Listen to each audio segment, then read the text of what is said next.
مفتولو العضلات وجاهزون للمباراة. هؤلاء يتنافسون على لقب أوسم الرجال في العالم. يركضون آخر المسافة قبل المرور على خشبة العرض، بالرغم من أن الأمر لا يتعلق كله بالمظهر، فثمة شروط أخرى من بينها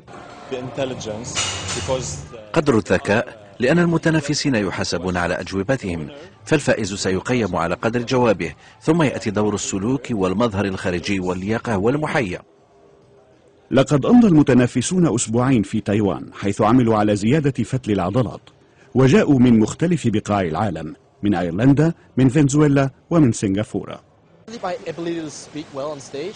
أعتقد بأنني سأتحدث بسلاسة على الخشبة، فأنا واثق من نفسي وذو خبرة، إذ سبق لي التنافس في هذا المجال وأعرف دواليب العملية.